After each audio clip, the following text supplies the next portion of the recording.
باللہ من الشیطان الرجیم بسم اللہ الرحمن الرحیم۔ رمضان المبارک کی ان بابرکت ساعتوں میں آپ کی خدمت میں ایک مرتبہ پھر حاضری کا شرف حاصل ہے، اور جیسا کہ آپ جانتے ہیں کہ آئی ڈی ایس کے اس پلیٹ فارم سے قرآن مجید کے مختلف مضامین آپ کی خدمت میں پیش کیے جا رہے ہیں، اور ہم یہ کوشش کر رہے ہیں کہ قرآن مجید میں اللہ تبارک و تعالی نے جو احکامات اور جو اخبار جو نصیحتیں ہمیں بیان کی ہیں اس کو جاننے کی کوشش کریں، اور جو عمل پیرا ہونے والی باتیں ہوں جن پر عمل کیا جا سکتا ہو ان پر عمل پیرا ہو کر ہم اپنی آخرت کو سنوارنے کی کوشش کریں۔ چنانچہ آج کے اس پروگرام میں انشاءاللہ ہم 21ویں پارے کا منتخب آیات آپ کی خدمت میں ذکر کریں گے، اور کوشش کریں گے کہ اس کی کچھ آیات پر کلام کر کے اس میں جو خبریں ہیں، جو نصیحتیں ہیں، جو احکام ہیں اس کو جانیں۔ 21ویں پارے کا آغاز سورہ عنکبوت کی آیت نمبر 45 پر ہوتا ہے، اور اختتام اس کا سورہ احزاب کی آیت نمبر 30 پر ہو رہا ہے۔ اگر ہم سورہ عنکبوت کی آیت نمبر 45 کو دیکھیں تو اس میں اللہ تبارک و تعالی نے ارشاد فرمایا، اس کتاب کی تلاوت کرو جو تمہاری طرف وحی کی گئی، اور نماز قائم کرو، بے شک نماز بے حیائی اور بری بات سے روکتی ہے، بے شک اللہ کا ذکر سب سے بڑا ہے اور اللہ جانتا ہے جو تم کرتے ہو۔ اس آیت مقدسہ میں اللہ تبارک و تعالی نے ہمیں برائیوں سے بچنے، بے حیائیوں سے بچنے کا ایک وظیفہ دیا ہے۔ اگر ہم اس وظیفے کو اچھے انداز سے اختیار کر لیں تو جیسا کہ اللہ تبارک و تعالی نے یہ حکم بیان فرمایا، یہ خبر ہمیں دی ہے کہ نماز جو ہے وہ ہمیں بے حیائی اور برائی سے روکے گی۔ لہٰذا اگر کوئی شخص واقعتاً یہ چاہتا ہے کہ وہ برائی سے مکمل طور پر دور ہو جائے، بے حیائی سے مکمل طور پر دور ہو جائے، گناہوں سے بچنا اس کے لیے آسان ہو، نیکیاں کرنا اس کے لیے آسان ہو جائے، تو پھر اس شخص کے لیے لازم ہے کہ وہ نماز قائم کرے، اور نماز قائم کرنے کے سلسلے میں کسی قسم کی کوئی کوتاہی نہ برتے۔ لیکن ہم یہ دیکھتے ہیں کہ بعض اوقات کچھ افراد ایسے ہوتے ہیں کہ جو نمازیں مکمل طور پر پڑھ رہے ہوتے ہیں، نماز کو قائم بھی کر رہے ہوتے ہیں، اور اچھے انداز سے جو ہے وہ ہم دیکھتے ہیں کہ وہ پانچوں نمازیں با جماعت بھی ادا کرتے ہیں، لیکن کہیں نہ کہیں وہ ہمیں گناہوں کے اندر مبتلا نظر آتے ہیں۔ مثال کے طور پر ایک شخص آپ کو پانچوں نمازیں پڑھتا ہوا نظر آ رہا ہے، لیکن آپ کو یہ بھی دیکھنے کو ملے گا کہ وہ شخص گالیاں بھی دے رہا ہے، ہو سکتا ہے کہ وہ دکان پہ بیٹھ کر جھوٹ بھی بول رہا ہو سکتا ہے وہ فراڈ بھی کر رہا ہو۔ تو اس صورت کے اندر اللہ تبارک و تعالیٰ کے اس حکم میں تو کسی قسم کا کوئی شک نہیں ہے، البتہ یہ شخص جو نمازیں ادا کر رہا ہے اس کی نماز قائم کرنے کے سلسلے میں کہیں نہ کہیں ایسی کوئی کوتاہی موجود ہے کہ جو اس کی نماز اس کو گناہوں سے، بے حیائی سے بچا نہیں سکتی۔ اسی لیے ہمیں نماز قائم کرنے کا حکم دیا گیا ہے، یعنی نماز کو تمام ظاہری باطنی آداب کے ساتھ ادا کرنا۔ لہٰذا اگر کوئی ہم میں سے ایسا ہے کہ جو نمازیں ادا کر رہا ہے لیکن گناہوں سے نہیں بچ پاتا، گناہوں سے بچنا اس کے لیے مشکل ہے، تو اسے چاہیے کہ وہ اپنی نمازوں کا محاسبہ کرے، وہ یہ دیکھے کہ وہ نماز پڑھ رہا ہے، صرف رسم ادا کر رہا ہے، یا باقاعدہ نماز کو اس کے ظاہری باطنی آداب کے ساتھ ادا کر رہا ہے۔ اگر تمام ظاہری باطنی آداب کے ساتھ وہ ادا کرے گا، اللہ تبارک و تعالیٰ کے اس حکم کے مطابق وہ کبھی بھی گناہوں کے اندر ہمیں مبتلا نظر نہیں آئے گا۔ اس کے بعد ہم دیکھتے ہیں کہ سورہ احزاب کی آیت نمبر 30 میں اللہ تبارک و تعالیٰ نے نبی کریم صلی اللہ علیہ وسلم کی ازواج کو مخاطب کرتے ہوئے ارشاد فرمایا کہ اے نبی کی بیویوں، جو تم میں حیا کے خلاف کوئی کھلی جرأت کرے تو اسے دوسروں کے مقابلے میں دگنا عذاب دیا جائے گا، اور یہ اللہ تبارک و تعالیٰ پر بہت آسان ہے۔ یہ 21ویں پارے کی آخری آیت ہے اور سورہ احزاب کی 30ویں آیت ہے۔ اس آیت مقدسہ میں اللہ تبارک و تعالیٰ نے ازواج مطہرات نبی کریم علیہ الصلاۃ والسلام کی ازواج کو خطاب کرتے ہوئے فرمایا کہ اگر تم میں سے کوئی شوہر کی اطاعت کے سلسلے میں کوئی کوتاہی کرے، یا اخلاقیات کے سلسلے میں کسی قسم کی کوتاہی پیش کرے، تو ایسی صورت کے اندر اللہ تبارک و تعالیٰ نے فرمایا کہ ان کو دگنا عذاب دیا جائے گا۔ اور یہ دگنا عذاب دیے جانے کی وجہ یہ ہے کہ ازواج مطہرات کا مقام و مرتبہ بہت بلند ہے، اور یہ تو ممکن نہیں ہے کہ ازواج مطہرات نبی کریم علیہ الصلاۃ والسلام کی نافرمانی کریں اور وہ اس طرح کے کسی گناہ میں مبتلا نظر آئیں۔ یہاں پہ در حقیقت اللہ تبارک و تعالیٰ نے اس بات کو بیان کرتے ہوئے ان کی عظمتوں کی طرف اشارہ فرمایا ہے کہ جس کی عظمتیں زیادہ ہوتی ہیں، جس کا مقام و مرتبہ زیادہ ہوتا ہے، اس کے لیے پھر سختی بھی اسی قدر زیادہ ہوتی ہے۔ تو یہاں بظاہر اللہ تبارک و تعالیٰ نے جب یہ ارشاد فرمایا کہ اگر تم میں سے کوئی شوہر کی نافرمانی کرے یا اخلاقیات سے پیش نہ آئے تو اس کے لیے دگنا عذاب ہے، اور یہ دگنا عذاب بیان کرنے کی وجہ یہ ہے کہ یہاں پر ان کا مقام و مرتبہ بیان ہو رہا ہے کہ جب انبیاء علیہم السلام کی یا نبی کریم علیہ الصلوۃ والسلام کی زوجہ کی حیثیت سے انہیں ام المؤمنین ہونے کا لقب عطا کیا گیا، وہ امت کی مائیں کہلائیں، تو پھر اب ان کا مقام و مرتبہ بھی دوسری خواتین سے بالکل جدا گانا ہو گیا. جیسا کہ ایک اور مقام پر اللہ تبارک و تعالیٰ نے ارشاد فرمایا کہ اے نبی کی بیویوں تم دیگر عورتوں جیسی نہیں ہو. کیوں؟ کیونکہ تمہارا مقام و مرتبہ بہت بلند ہے. جس کا مقام و مرتبہ بلند ہے اس کے لیے پھر سختی بھی اس قدر زیادہ ہے. اب اگر ہم اس کے علاوہ دیگر احکام اور اخبار پر دیکھیں تو سورہ عنکبوت کی آیت نمبر 56 میں اللہ تبارک و تعالیٰ نے مومن بندوں کو حکم دیتے ہوئے ارشاد فرمایا کہ اے میرے مومن بندوں، بے شک میری زمین وسیع ہے تو میری ہی بندگی کرو. اس آیت مقدسہ میں اللہ تبارک و تعالیٰ نے مومنین کو اس بات کا حکم دیا کہ اگر کوئی ایسا مقام ہے کہ جہاں پر ان کے لیے دین پر عمل کرنا مشکل ہو رہا ہو تو پھر ان پر لازم ہے کہ اس مقام سے ہجرت کر کے کسی ایسے مقام کی طرف جائیں کہ جہاں پر دین پر عمل کرنے کے سلسلے میں ان کے لیے آسانی اور سہولتیں موجود ہوں. یہ در حقیقت اگر ہم اس کا شان نزول دیکھیں تو مکہ مکرمہ میں جب مسلمان کفار کے ظلم و ستم کا شکار تھے تو اللہ تبارک و تعالیٰ نے انہیں مدینہ کی جانب ہجرت کرنے کا حکم دیا. تو یہاں پر بظاہر تو اگر ہم دیکھیں تو یہ ایک خاص مقام کا ذکر ہے، ایک خاص سینیریو میں اللہ تبارک و تعالیٰ نے حکم دیا ہے. لیکن اس آیت مقدسہ کی مزید اگر ہم تفصیل اور تفاسیر کو دیکھیں تو اس سے ہمیں ہجرت کا یہ حکم معلوم ہوتا ہے کہ اگر مسلمان کسی ایسے مقام پر موجود ہو کہ جہاں اسے اپنی عبادات کو آزادی کے ساتھ ادا کرنے کا موقع نہ ملے، جہاں پر وہ اپنے عقیدے پر کھل کر عمل نہ کر سکتا ہو، اپنے عقیدے کو کھل کے بیان نہ کر سکتا ہو، کفار کی طرف سے اسے ظلم و ستم کا سامنا ہو، تو ایسی صورت کے اندر اس مسلمان پر لازم ہے کہ وہ اس مقام سے ہجرت کر کے کسی ایسی جگہ چلا جائے کہ جہاں پر اس کے لیے دین پر عمل کرنا آسان ہو جائے. اب یہاں پر ذرا ٹھہر کر ہمیں اس طرف غور کرنا چاہیے کہ اللہ تبارک و تعالیٰ نے جو ہمیں ایک ملک سے دوسرے ملک جانے کا یا ایک مقام سے دوسرے مقام پر جانے کا حکم دیا ہے، اس میں بنیادی چیز یہ نہیں ہے کہ اگر تم کسی ایک جگہ پر رزق نہیں کما سک رہے ہو تو کسی اور ملک میں ٹرانسفر ہو جاؤ، اگر تمہاری ایک جگہ پر جاب اچھی نہیں ہے تو کسی اور ملک میں ٹرانسفر ہو جاؤ. اگرچہ یہ سارے امور جائز ہیں، اور اگر کوئی اپنی اچھی جاب کے لیے، اپنے اچھے دنیاوی فیوچر کے لیے اس طرح کی کوئی کوشش کرتا ہے دائرہ شریعت میں رہ کر اور کوئی حلال جاب حاصل کرنے کی کوشش کرتا ہے تو اس پر کوئی کلام نہیں ہے. لیکن سمجھنے کا مقصد یہ ہے، یہاں پر بات کرنے کا مقصد یہ ہے کہ ہم بعض اوقات اپنے رزق کی حصول کے لیے، بعض اوقات ہم جو ہے اپنے فیوچر پلاننگ کے اعتبار سے یہ تو ضرور دیکھتے ہیں کہ مجھے کس ملک کے اندر اچھی اپورچونٹی ملے گی، کس ملک کے اندر میں جو ہے وہ بہت اچھی لائف گزار سکتا ہوں، کہاں پہ مجھے جو ہے وہ کوالٹی آف لائف ملے گی. یہ ہم ساری چیزیں دیکھتے ہیں. لیکن اگر ہم نہیں دیکھتے تو یہ نہیں دیکھتے کہ میں کس ملک میں جاؤں گا تو وہاں پر میرے عقیدے کی حفاظت ہو سکے گی، اور اگر میں کس مقام پر جاؤں گا تو وہاں پر جانے کے بعد میری نسلیں تباہ ہو سکتی ہیں. یوزلی ہم دیکھتے ہیں کہ بہت سارے مسلمان جو ہے وہ کسی اسلامی ملک سے کسی ایسے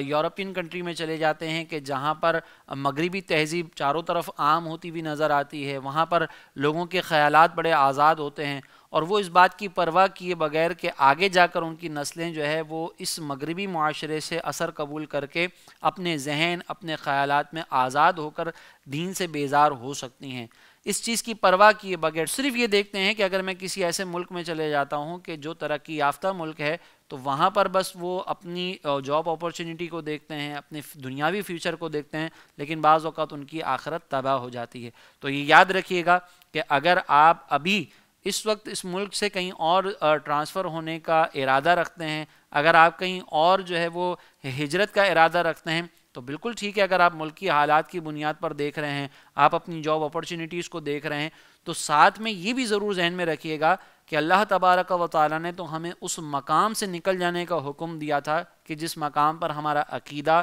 ہمارے دین پر عمل کرنا ہمارے لیے مشکل ہو، لیکن ہم ایسے مقام پر کہ جہاں ہمارے عقیدے کی حفاظت ہے، جہاں ہمارے ایمان کی حفاظت ہے، بعض اوقات ہم وہاں سے نکل کر کسی ایسی جگہ چلے جاتے ہیں کہ جہاں پر ہمارا عقیدے کا بھی بگاڑ ہو جاتا ہے، جہاں پر ہمارے بھی ایمان کے معاملات خراب ہو جاتے ہیں، اور ہم ایسے مقام پر چلے جاتے ہیں کہ جہاں پر ہماری نسلوں کا ایمان بھی تباہ ہو جاتا ہے۔ تو اس کی طرف توجہ کرنا بہت ضروری ہے۔ اسی طرح پھر آیت نمبر سورہ عنکبوت کی آیت نمبر 60 میں اللہ تبارک و تعالیٰ نے حکم دیتے ہوئے فرمایا، یہ خبر دیتے ہوئے فرمایا کہ اور زمین پر کتنے ہی چلنے والے ہیں جو اپنی روزی ساتھ اٹھائے نہیں پھرتے، بلکہ اللہ ہی انہیں اور تمہیں روزی دیتا ہے، اور وہی سننے والا اور جاننے والا ہے۔ اب یہاں پر جو اللہ تبارک و تعالیٰ کا یہ خبر دینا ہے، اس کا شان نزول یہ ہے کہ جب نبی مکرم صلی اللہ علیہ وسلم نے مسلمانوں کو ہجرت کا حکم دیا تو ظاہر مکے کے اندر وہ بالکل اسٹیبل تھے، ان کی اپنی زمینیں تھیں، اپنی جائیدادیں تھیں، اور وہ اگر وہاں سے مدینہ طیبہ جاتے تو وہاں پر نہ ان کے پاس مال و زر تھا، نہ ان کی جائیدادیں تھیں، نہ زمینیں تھیں، نہ کاروبار تھا۔ تو اس سچویشن کو سامنے رکھتے ہوئے ایمان والوں نے نبی کریم علیہ الصلاۃ والسلام کی بارگاہ میں عرض کی کہ حضور اگر ہم مکہ مکرمہ سے مدینہ طیبہ جاتے ہیں تو یہاں پر تو ہمارے مال و اسباب موجود ہیں، لیکن وہاں پر جانے کے بعد ہمارے ان مال و اسباب کا کیا ہوگا؟ تو اس کے جواب میں اللہ تبارک و تعالیٰ نے یہ حکم فرمایا کہ زمین پر چلنے والے بہت سارے جاندار ایسے ہیں کہ جو اپنا مال و اسباب اٹھا کر ساتھ نہیں گھومتے، بلکہ ان کو تو اللہ تبارک و تعالیٰ روزی دیتا ہے، اور تمہیں بھی اللہ تبارک و تعالیٰ روزی دینے والا ہے۔ یہاں پر ایک بات بہت واضح ہو کر سامنے آ گئی جو ہماری پچھلی بات سے بھی کنیکٹڈ ہے، کہ اگر ہم یہ سوچتے ہیں کہ دین پر عمل کرنے کے سلسلے میں یا اپنی زندگی میں دینی معاملات کو پرائرٹائز کرنے کے سلسلے میں ہمیں رزق کی تنگی کا سامنا ہوگا، روزی کا مسئلہ ہوگا، تو یہ ہماری خام خیالی ہے۔ اللہ تبارک و تعالیٰ یقیناً یقیناً یقیناً رزق دینے والا ہے۔ آپ ذرا غور کریں کہ اگر میں اپنے عقیدے کی حفاظت کیے بغیر کسی ایسے مقام پر چلا جاؤں کہ جہاں پر میرے عقیدے کی حفاظت نہ ہو سکتی ہو، جہاں پر میرا ایمان برباد ہو سکتا ہو، تو وہاں پر بھی میری روزی تو مجھے ملنی ہے، لیکن وہاں پر میرا عقیدہ برباد ہو سکتا ہے۔ اور یہ روزی اللہ تبارک و تعالیٰ نے دینے کا وعدہ کیا ہے کہ اللہ تبارک و تعالیٰ انہیں بھی روزی دیتا ہے، تمہیں بھی روزی دیتا ہے۔ لہٰذا اب ہمیں توکل اللہ تبارک و تعالیٰ پر کرنا ہے کہ جب دین پر عمل کر رہے ہیں تو ایسا نہیں ہوگا کہ ہمارے رزق کے اندر جو ہے وہ کمی آ جائے گی، بلکہ دین پر عمل کرنے والوں کے رزق میں اللہ تبارک و تعالیٰ بڑی برکت عطا فرماتا ہے۔ بعض اوقات ہم یہ دیکھتے ہیں کہ جب کوئی بچہ دین کے قریب آ رہا ہوتا ہے تو والدین اس کے راہ میں رکاوٹ بن جاتے ہیں کہ بیٹا اگر تم دین پڑھو گے تو روٹی کہاں سے کھاؤ گے، کماؤ گے کہاں سے؟ تو ایسی صورت کے اندر جو ہے وہ والدین کی بعض اوقات یہ نیگیٹو تربیت بچے کو دین سے دور کرنے کا باعث بن جاتی ہے۔ یہاں پہ ہماری گزارش یہ ہے کہ اگر آپ کا بچہ جو ہے وہ دین کے قریب جا رہا ہو، دین کی طرف جانے کی کوشش کر رہا ہو، تو آپ خود بھی اس کا سپورٹ بنیں، اس کا سہارا بنیں، اور بلکہ اپنے بچے کو یہ ترغیب دیں کہ بیٹا تم دین کے اوپر فل فوکس ہو جاؤ، باقی جو تمہاری دیگر اسکلز وغیرہ کی ڈیولپمنٹ ہے یا تمہارے دیگر جو معاملات ہیں وہ انشاءاللہ ہم مل کر دیکھ لیں گے، لیکن پہلے تم اپنے آپ کو جو ہے وہ دین کے اندر پکا کر لو تاکہ تم ہمارے لیے اور اپنے لیے آخرت کا سامان کر سکو۔ میں یہاں پہ یہ نہیں ذکر کر رہا کہ اگر کوئی دین کی طرف جا رہا ہو تو وہ دنیاوی تمام چیزوں سے کٹ کر سارے کاروبار کو چھوڑ کر دنیا میں کیا چل رہا ہے کیا نہیں چل رہا ان تمام چیزوں کو چھوڑ کر صرف اس طرف توجہ کر لے کہ مجھے جو ہے وہ اب نماز پڑھا کر ہی جو ہے وہ پیسہ کمانا ہے، بیان کے ذریعے ہی پیسہ کمانا ہے۔ میں یہ نہیں کہہ رہا،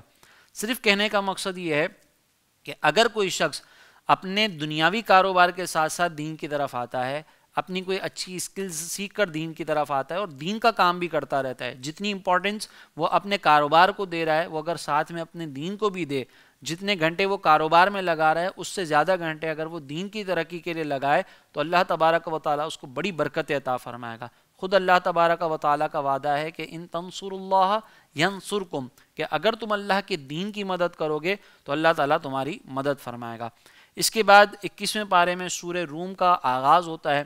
سورہ روم جو ہے یہ مکی صورت ہے، اس میں تقریباً 6 رکوع اور 60 آیتیں ہیں۔ روم جو ہے وہ عیسائیوں کی ایک مملکت کا نام ہے اور جس کا صدر مقام اگر ہم کہیں تو وہ قسطنطنیہ ہے۔ اس صورت کی ابتدا میں اللہ تبارک و تعالیٰ نے یہ غیبی خبر عطا فرمائی کہ ابھی تو جو رومی ہیں، جو روم میں رہنے والے لوگ ہیں وہ مغلوب ہو چکے ہیں، لیکن ان قریب چند سالوں بعد وہ مجوسیوں پر غالب آ جائیں گے۔ تو چونکہ یہ غیبی خبر ہے، اللہ تبارک و تعالیٰ نے اس صورت کی ابتدا میں ہی اس غیبی خبر کو بیان فرمایا، تو اس مناسبت سے اللہ تبارک و تعالیٰ کے اس غیبی خبر کی بنیاد پر اس صورت کو سورہ روم کہا جاتا ہے۔ اگر ہم مکی صورتوں کو اور مدنی صورتوں کو دیکھیں تو اس میں ایک بہت بڑا ڈفرینس یہ نظر آتا ہے کہ مکی صورتوں کے اندر اللہ تبارک و تعالیٰ نے عقائد کو بیان فرمایا، اور یہ صورت بھی چونکہ مکی ہے، لہٰذا اگر ہم اس کے مضامین کو دیکھیں تو اس صورت کا مرکزی مضمون ہمیں یہی نظر آتا ہے کہ اس میں اللہ تبارک و تعالیٰ کی وحدانیت اور اس کی صفات، نبی کریم صلی اللہ علیہ وسلم کی رسالت پر ایمان لانے، قیامت کے دن دوبارہ زندہ کیے جانے اور آخرت میں اعمال کی جزا ملنے کا بیان کیا گیا ہے، یہ مرکزی مضمون کے طور پر ہے۔ اس کے علاوہ اگر ہم مزید چند چیزیں دیکھیں تو جیسے میں نے ذکر کیا کہ اس کی ابتدا میں جو ہے غیبی خبر بیان کی گئی تھی، تو یہ غیبی خبر اللہ تبارک و تعالیٰ کے مدد سے، اللہ تبارک و تعالیٰ کی تائید سے پوری ہوئی، اور یوں نبی کریم علیہ الصلاۃ والسلام کی رسالت پر یہ بہترین گواہی بنی کہ اللہ تبارک و تعالیٰ کے حبیب نے جو غیبی خبر بیان فرمائی تھی، حالانکہ اس وقت جو رومی مغلوب تھے لیکن بعد میں وہ اس طریقے سے غالب آئے کہ یہ غیبی خبر مکمل ہوئی، اور اس طرح نبی کریم علیہ الصلاۃ والسلام کی رسالت پر بھی ہمیں جو ہے ایک دلیل ملتی ہے۔ اسی طرح پھر کفار کے علم کی حد بیان کی گئی، اور اللہ تبارک و تعالیٰ کی وحدانیت اور قدرت پر دلائل ذکر کیے گئے۔ مرنے کے بعد دوبارہ زندہ کیے جانے، قیامت قائم ہونے، نیک اعمال کرنے والے مسلمانوں کی جزا اور آخرت کا انکار کرنے والے کفار کی سزا کا بیان کیا گیا، اللہ تبارک و تعالیٰ کی قدرت کی نشانیوں کو بیان کیا گیا، اور نبی کریم صلی اللہ علیہ وسلم اور مسلمانوں کو دین اسلام پر قائم رہنے کی تاکید فرمائی گئی۔ پھر یہ بتایا گیا کہ اسلام دین فطرت ہے، اور جو اس دین سے ہٹے گا وہ فطرت سے ہٹ جائے گا۔ یوں ہی رشتہ داروں، مسکینوں، مسافروں پر صدقہ کرنے اور سود سے بچنے اور حلال ذرائع سے مال میں اضافہ کرنے اور زکوٰۃ دے کر اپنے مالوں کو پاک کرنے کا حکم دیا گیا۔ اسی طرح نبی کریم علیہ الصلاۃ والسلام کو اس بات پر تسلی دی گئی کہ اگر کفار آپ پر ایمان نہیں لا رہے تو آپ نے جو تبلیغ کا فریضہ سر انجام دیا ہے اس کے مطابق آپ کو اجر ملے گا، اگر یہ ایمان نہیں لا رہے تو ان کی بدبختی ہے۔ اس کے علاوہ سورہ روم کے اندر آیت نمبر 21 میں اللہ تبارک و تعالیٰ نے جو بات بیان فرمائی وہ یہ ہے کہ اور اس کی نشانیوں میں سے ہے کہ اس نے تمہارے لیے تمہاری ہی جنس سے جوڑے بنائے تاکہ تم ان کی طرف آرام پاؤ، اور تمہارے درمیان محبت اور رحمت رکھی، بے شک اس میں غور و فکر کرنے والوں کے لیے نشانیاں ہیں۔ اس آیت مقدسہ میں اللہ تبارک و تعالیٰ نے یہ بات بیان فرمائی کہ مرد اور عورت کا تعلق جو ہے وہ اس طرح کا ہے کہ یہ ایک دونوں سے تسکین حاصل کریں، اور دوسرا اللہ تبارک و تعالیٰ نے ان کے درمیان ان کی وجہ سے چونکہ ایک خاندانی نظام چلتا ہے، ایک سسٹم چلتا ہے، تو محبت کا رشتہ قائم فرمایا۔ تو یہاں پر میں خاص طور پر ایک چیز کی طرف نشاندہی کرنے کی کوشش کروں گا کہ جب اللہ تبارک و تعالیٰ نے میاں بیوی کے درمیان فطرتاً ایک محبت کو رکھا ہے، ایک مودت کو رکھا ہے، تو اس میں ہمیں یہ ضرور غور و فکر کرنا چاہیے کہ جب یہ رشتہ قائم ہونے جا رہا ہے تو ہم یہ دیکھ لیں کہ ہم یہ رشتہ کس سے قائم کر رہے ہیں۔ یعنی اگر مثال کے طور پر لڑکی کا نکاح کسی ایسے شخص سے کروا دیا جائے جو فاسق و فاجر ہو لیکن مال و دولت میں بہت زیادہ ہو، اسی طریقے سے لڑکا جو ہے وہ کسی ایسی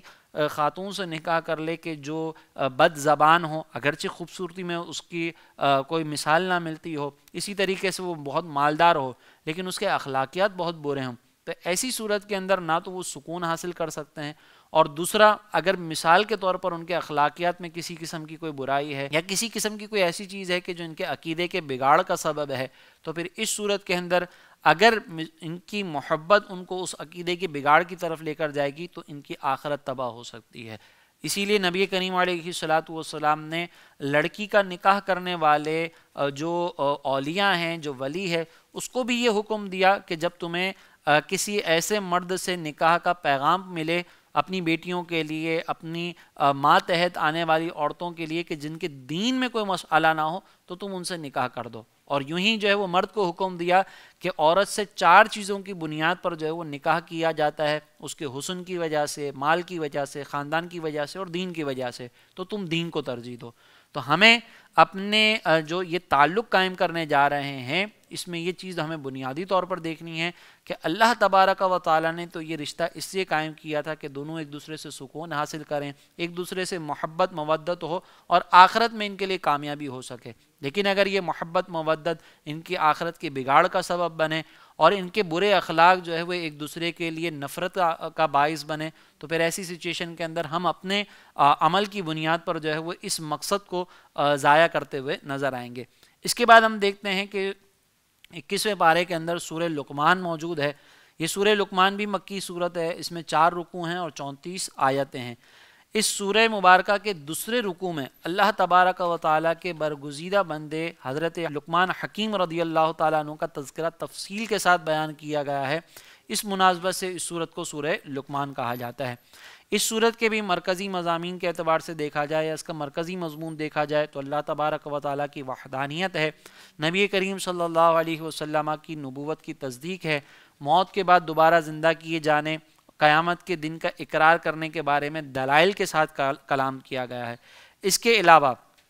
اس صورت میں مزید جو چیزیں بیان کی گئیں تو ہم دیکھتے ہیں کہ اس صورت کی ابتدا میں اللہ تبارک و تعالیٰ کی ہدایت کے دستور اور نبی کریم صلی اللہ علیہ وسلم کے دائمی معجزے یعنی قرآن پاک کا ذکر کیا گیا، اور یہ بتایا گیا ہے کہ مسلمانوں کا گروہ قرآن پاک کی تصدیق کرتا ہے، اس لیے وہ جنت میں داخل ہو کر کامیاب ہو جائیں گے، اور کافروں کا گروہ چونکہ قرآن مجید کی آیات کا مذاق اڑاتا ہے، اس کا انکار کرتا ہے اور اپنی جہالت بے وقوفی کی بنیاد پر گمراہی اختیار کرتا ہے، تو وہ جہنم کے دائمی عذاب میں، دردناک عذاب میں مبتلا ہو کر نقصان اٹھائیں گے. کائنات کی تخلیق کو اللہ تبارک و تعالیٰ نے بیان کر کے اپنی قدرت کو ظاہر فرمایا، اس کا ذکر کیا. اللہ تبارک و تعالیٰ کے برگزیدہ بندے حضرت لقمان علیہ السلام کا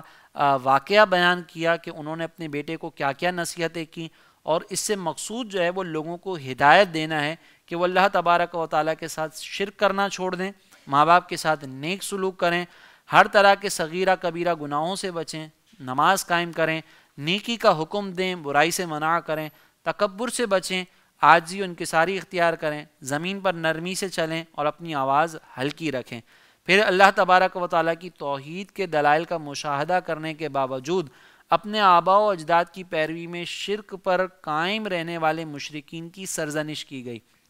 یعنی وہ لوگ کہ جو ساری چیزیں دیکھ رہے ہیں کہ اللہ تبارک و تعالیٰ کی وحدانیت پر کائنات کا ذرہ ذرہ گواہ ہے، لیکن اس کے باوجود وہ اپنے آباء و اجداد کی پیروی کرتے ہوئے شرک میں مبتلا ہیں، تو ان کی سرزنش کی گئی. اسی طریقے سے اللہ تبارک و تعالیٰ کی بے شمار نعمتوں کا انکار کرنے پر ان کی مذمت بیان کی گئی، اور مشرکین کو یہ بتایا گیا کہ نجات کا واحد راستہ اللہ تبارک و تعالیٰ کی رضا کے لیے اسلام قبول کرنا اور نیک اعمال کرنا ہے. یوں ہی کفار کے قول اور عمل میں تضاد کو بیان کیا گیا کہ وہ اللہ تعالیٰ کے خالق ہونے کا اقرار کرتے ہیں لیکن عبادت کا مستحق ہونے میں بتوں کو شریک مانتے ہیں، حالانکہ بے شمار دلائل سے یہ بات ثابت ہو چکی ہے کہ عبادت کا مستحق صرف اللہ تبارک و تعالیٰ ہے. یوں ہی اللہ تبارک و تعالیٰ کی قدرت پر دن اور رات کے آنے جانے، چاند اور سورج کو مسخر کیے جانے اور سمندروں میں کشتیوں کی روانی سے استدلال کیا گیا کہ یہ ساری اللہ تبارک و تعالیٰ کی قدرت کی نشانیاں ہیں. اور پھر اس صورت کے آخر میں تقوی و پرہیزگاری کا حکم دیا گیا، قیامت کے دن کے عذاب سے ڈرایا گیا جو کہ ہر صورت میں قائم ہونا ہے، اور یہ بتایا گیا کہ مخصوص 5 چیزوں کا جو غیبی علم ہے وہ ذاتی طور پر صرف اللہ تبارک و تعالیٰ کو ہی حاصل ہے. پھر اس کے علاوہ اللہ تبارک و تعالیٰ نے جو مزید خبریں بیان فرمائیں اور جو مزید احکامات اس صورت کے اندر بیان کیے گئے، اس میں سورہ لقمان کی آیت نمبر 6 میں اللہ تبارک و تعالیٰ نے فرمایا کہ اور کچھ لوگ کھیل کی باتیں خریدتے ہیں تاکہ بغیر سمجھے اللہ کی راہ سے بہکا دیں اور انہیں ہنسی مذاق بنا لیں، ان کے لیے ذلت کا عذاب ہے. اگر ہم اس آیت کا شان نزول دیکھیں تو ایک شخص تھا نضر بن حارث جو عجمیوں کی کہانی سنایا کرتا تھا. وہ لوگوں سے یہ کہا کرتا تھا کہ تمہیں محمد صلی اللہ علیہ وسلم جو ہے وہ عاد و سمود کی کہانی سناتے ہیں اور میں تمہیں جو ہے وہ شاہان ایران کی کہانیاں سناتا ہوں. تو جب اس نے یہ کہانیاں سنانا شروع کی تو بعض لوگ جو ہے وہ اس کی کہانیوں کی طرف متوجہ ہو کر قرآن کے جو احکامات تھے، قرآن کی جو باتیں بیان کی گئی تھیں، قرآن میں جو نصیحتیں کی گئی تھیں، اس کی طرف سے ان کی توجہ کم ہو گئی. تو ان کے رد میں اللہ تبارک و تعالیٰ نے یہ بات نازل فرمائی کہ کچھ لوگ ایسے ہیں جو کھیل کی باتیں خریدتے ہیں تاکہ اللہ کی راہ سے بہکا دیں۔ اس کا مطلب یہ ہے کہ ہمارے اطراف میں کچھ ایسے لوگ موجود ہیں کہ جو ہمیں دین سے بہکانے کے لیے کچھ ایسی چیزیں ہمارے سامنے لے کر آتے ہیں کہ ہم دین کی چیزوں کو چھوڑ کر اس کی جانب سے توجہ ہٹا کر ہم بعض اوقات جو ہے وہ اس طرح کی چیزوں کی طرف متوجہ ہو جاتے ہیں کہ جو ہمارے نفس کو اچھی لگتی ہیں، اور ہمارا نفس اس میں جو ہے وہ لذت محسوس کرتا ہے۔ مثال کے طور پر ایک طرف درس قرآن کی محفل ہو رہی ہو، دوسرے طرف گانے باجے چل رہے ہوں، تو ہمارا نفس جو ہے وہ اس بات میں لذت محسوس کرتا ہے کہ گانے باجے کی محفلوں کو اختیار کیا جائے اور جو درس قرآن کی محفل ہو رہی ہے اس کو چھوڑ دیا جائے۔ تو ایسی صورت کے اندر اگر ہمیں کوئی بھی شخص ایسا ملتا ہے کہ جو جان بوجھ کر ہمیں دین کی باتوں سے ہٹانے کی کوشش کر رہا ہو، دین کی جانب متوجہ ہونے سے ہماری راہ میں رکاوٹ بن رہا ہو، تو اس شخص سے ہمیں کنارہ کشی اختیار کرنی چاہیے۔ ہم اپنے معاشرے میں کالج یونیورسٹیز کے اندر بھی بعض اوقات کچھ ایسے دوستوں کو بھی دیکھتے ہیں، کچھ پروفیسرز کو بھی دیکھتے ہیں، کچھ سوشل میڈیا کے اوپر اس طرح کے انفلوئنسرز موجود ہوتے ہیں کہ جو ہمیں یہ باور کروانے کی کوشش کرتے ہیں کہ اگر ہم نے اپنی زندگی کو دین کے تقاضے کے مطابق گزارنے کی کوشش کی تو اس صورت کے اندر ہم دنیا کی جو لذتیں ہیں، دنیا کے جو مزے ہیں، دنیا کی جو فائدے ہیں، دنیا کی جو راحتیں ہیں، دنیا کے جو لطف اندوز ہونے والی چیزیں ہیں، اس سے فائدہ نہیں اٹھا سکیں گے۔ لہٰذا ہمیں چاہیے یہ کہ ہم دین کو بس ایک حد تک محدود رکھیں، چند نمازیں پڑھ لیں، کچھ دو چار تسبیحات پڑھ لیں، اور اس کے بعد یہ جو دنیا کی چیزیں ہیں اس کی طرف بھرپور طریقے سے ہم مشغول ہوں۔ تو آہستہ آہستہ ایک انسان جو ہے وہ اس طرح کی ترغیب پانے کے بعد، اس طرح کے انفلوئنسرز کو سننے کے بعد دین سے دور ہوتا چلا جاتا ہے۔ یوں ہی دین سے دور کرنے کا ایک طریقہ بعض اوقات یہ ہوتا ہے کہ علماء کے سامنے کچھ ایسے افراد کو جو پروفیسرز ہوتے ہیں، جو بہت دنیاوی اعتبار سے پڑھے لکھے ہوتے ہیں، ان کو سامنے لا کر بٹھا دیا جاتا ہے کہ دیکھو یہ تمہارے لیڈر ہیں، یہ تمہارے قائد ہیں، یہ تمہیں رہنمائی دینے والے ہیں، اور یہ علماء تو ان کو تو دنیا کے بارے میں کچھ بھی معلوم نہیں ہوتا، یہ تمہیں دنیاوی ترقی میں جو ہے وہ پیچھے چھوڑ دیں گے۔ تو ہم ان دینداروں سے دور ہو کر بعض اوقات ان دنیا داروں کے اندر مبتلا ہو جاتے ہیں۔ تو اللہ تبارک و تعالیٰ نے یہ ارشاد فرمایا کہ تمہیں کچھ لوگ ایسے ملیں گے کہ جو تمہیں دین کی راہ سے دور کر دیں گے، جو کھیل کود کی باتیں خریدیں گے اور تمہیں دین سے دور کر دیں گے۔ اس کے بعد اگر ہم سورہ لقمان کی آیت نمبر 16 کو دیکھیں، اس میں وہ اپنے بیٹے کو نصیحت کہتے ہوئے فرماتے ہیں کہ اے میرے بیٹے، برائی اگر رائی کے دانے کے برابر ہو، پھر وہ پتھر کی چٹان میں ہو یا آسمانوں میں یا زمین میں، اللہ تعالیٰ اسے لے آئے گا، بے شک اللہ ہر باریکی کا جاننے والا خبردار ہے۔ گویا کہ یہاں پر یہ نصیحت کی جا رہی ہے کہ کسی بھی گناہ کو یہ سمجھ کر اختیار نہ کریں کہ گناہ تو بہت چھوٹا ہے، بلکہ اللہ تبارک و تعالیٰ اس چھوٹے سے چھوٹے گناہ کو بھی آخرت کے روز جب لے آئے گا تو ہمیں بڑی پریشانی کا سامنا ہوگا۔ اس کے بعد سورہ سجدہ ہے۔ سورہ سجدہ بھی مکی صورت ہے اور اس کے اندر 3 رکوع اور 30 آیات ہیں۔ اس صورت کی آیت نمبر 15 میں ان مسلمانوں کا وصف بیان کیا گیا جو قرآن پاک کی آیات سن کر اللہ تعالیٰ کی تسبیح کرتے، اس کی بارگاہ میں سجدہ ریز ہوتے ہیں۔ اس مناسبت سے اس صورت کا نام سورہ سجدہ رکھا گیا۔ اس کی فضیلت کے متعلق حضرت خالد بن معدان رضی اللہ تعالیٰ عنہ فرماتے ہیں کہ نجات دلانے والی صورت کو پڑھا کرو، اور وہ صورت الف لام میم تنزیل ہے۔ مجھے یہ حدیث پہنچی ہے کہ ایک شخص صرف اسی صورت کی تلاوت کیا کرتا تھا اور وہ بکثرت گناہ بھی کرتا تھا، تو اس شخص کے انتقال کے بعد اس صورت نے اس کے اوپر اپنے پر پھیلا دیے اور کہا اے میرے رب، اس کی مغفرت فرما دے، کیونکہ یہ کثرت سے میری تلاوت کیا کرتا تھا۔ تو اللہ تعالیٰ نے اس شخص کے بارے میں اس صورت کی شفاعت قبول فرما لی اور فرمایا کہ اس کے ہر گناہ کے بدلے ایک نیکی لکھ دو اور اس کا ایک درجہ بلند کر دو۔ اگر ہم اس صورت کے مضامین کو دیکھیں تو اس صورت کا مرکزی مضمون یہ ہے کہ مشرکین کے مرنے کے بعد دوبارہ زندہ کیے جانے کا جو وہ انکار کرتے تھے، تو بطور خاص اس صورت کے اندر مرنے کے بعد دوبارہ زندہ کیے جانے کو ثابت کیا گیا ہے۔ اس کے علاوہ اس صورت کی ابتدا میں یہ بیان کیا گیا کہ قرآن اللہ تبارک و تعالیٰ کی وہ کتاب ہے جو اس نے اپنے حبیب صلی اللہ علیہ وسلم پر نازل فرمائی، اور اس چیز میں کوئی شک نہیں۔ نبی کریم صلی اللہ علیہ وسلم کی رسالت کو ثابت کیا گیا اور مشرکین کے اس نظریے کا رد کر دیا گیا کہ قرآن حضور اقدس صلی اللہ علیہ وسلم نے اپنی جانب سے بنا لیا۔ اللہ تبارک و تعالیٰ کی وحدانیت اور قدرت پر دلائل دیے گئے۔ کفار اور فرما بردار مسلمانوں کا حال بتایا گیا کہ قیامت کے دن کافر ذلت و رسوائی کا سامنا کریں گے، جبکہ نیک اعمال کرنے کی خاطر دنیا میں لوٹنے کی تمنا کریں گے اور وہ دردناک عذاب چکھیں گے۔ اور اس کے مقابلے میں مسلمان چونکہ دنیا میں راتوں کو اللہ کی عبادت کرتے تھے، خوف اور امید رکھتے ہوئے اپنے رب کو پکارتے تھے، اللہ کی رضا حاصل کرنے کی نیت سے اپنا مال راہ خدا میں خرچ کرتے تھے، اس لیے آخرت میں انہیں ان کے اعمال کی جزائے عظیم ثواب کی صورت میں ملے گی۔ اللہ تعالیٰ کا فضل دیکھ کر ان کی آنکھیں ٹھنڈی ہوں گی اور انہیں جنت میں ہمیشہ کے لیے داخلہ نصیب ہوگا۔ پھر یہ بتایا گیا کہ کفار اور مسلمانوں کا انجام یکساں نہیں ہوگا۔ تاجدار رسالت اور حضرت موسیٰ علیہ السلام کی رسالت کے درمیان مشابہت بیان کی گئی۔ انبیاء کرام علیہ السلام کو جھٹلانے والی سابقہ امتوں پر نازل ہونے والے عذاب کا ذکر کر کے اس امت میں رسول کریم صلی اللہ علیہ وسلم کو جھٹلانے والوں کو ڈرایا گیا، اور اس صورت کے آخر میں اسلام کے بنیادی عقائد توحید، رسالت اور حشر و نشر پر کلام کیا گیا۔ اس کے بعد سورہ احزاب کا ابتدا ہوتی ہے۔ سورہ احزاب مدنی صورت ہے، اس میں 9 رکوع اور 73 آیات ہیں۔ احزاب جو ہے وہ حزب کی جمع ہے اور اس کا معنی ہے گروہ، جماعت اور لشکر،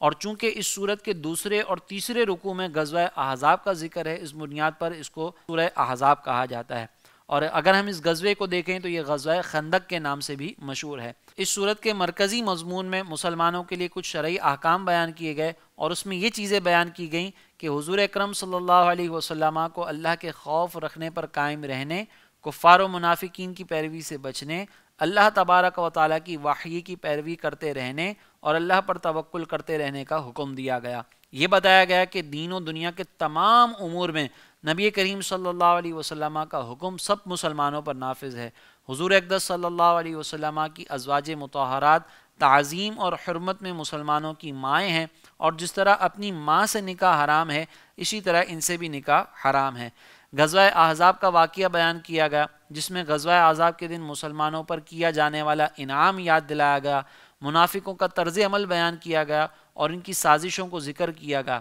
اس کے بعد غزوہ بنو قریظہ اور یہودیوں کی عہد شکنی کا بھی ذکر ہے۔ نبی کریم صلی اللہ علیہ وسلم کی ازواج کو چند احکام دیے گئے، نیز پردے کا حکم بھی دیا گیا۔ حضرت زینب رضی اللہ تعالی عنہا کے نکاح کا واقعہ ذکر کیا گیا۔ مسلمانوں کو کثرت سے اللہ تبارک و تعالیٰ کے ذکر کرنے کا حکم دیا گیا، اور ان پر اللہ تعالیٰ کے مہربان ہونے اور ان کے لیے عزت کا ثواب تیار ہونے کی بشارت دی گئی۔ تاجدار رسالت کے اوصاف بیان کیے گئے اور ان کی تعظیم کے بارے میں مسلمانوں کو ہدایت دی گئی، اور یہ چند شرعی احکام ذکر کیے گئے کہ اگر کوئی شخص بیوی کو ماں کی طرح کہہ دے تو یہاں پہ زہار ہوتا ہے۔ پھر یہ بتایا گیا کہ رشتہ دار ایک دوسرے کے وارث ہوتے ہیں، کوئی اجنبی دینی برادری کی وجہ سے وارث نہیں ہوتا۔ کسی کو منہ بولا بیٹا کہہ دینے کا حکم بیان کیا گیا، اور نکاح کے بعد بیوی کو ہاتھ لگائے بغیر اگر کوئی طلاق دے دے تو اس کا کیا حکم ہوگا، یہ ذکر کیا گیا، اور مسلمان عورتوں کو پردہ کرنے کا حکم دیا گیا۔ یہی وہ صورت ہے جس کی آیت نمبر 21 کے اندر اللہ تبارک و تعالیٰ نے نبی کریم صلی اللہ علیہ وسلم کی سیرت کو بہترین نمونہ قرار دیتے ہوئے فرمایا کہ بے شک تمہارے لیے اللہ کے رسول میں بہترین نمونہ موجود ہے، اس کے لیے جو اللہ اور آخرت کے دن کی امید رکھتا ہے اور اللہ کو بہت یاد رکھتا ہے۔ یہ 21ویں پارے کے چند منتخب آیات تھے، اور اس میں آنے والی صورتوں کے کچھ مضامین آپ کی خدمت میں ذکر کیے۔ انشاءاللہ اگلے روز ہم آپ کی خدمت میں 22ویں پارے کے کچھ منتخب مضامین کے ساتھ حاضر ہوں گے۔ اللہ تبارک و تعالیٰ سے دعا ہے کہ اللہ تعالیٰ نور قرآن سے ہمارے قلوب کو منور فرمائے۔ آمین۔ وما علینا الا البلاغ المبین۔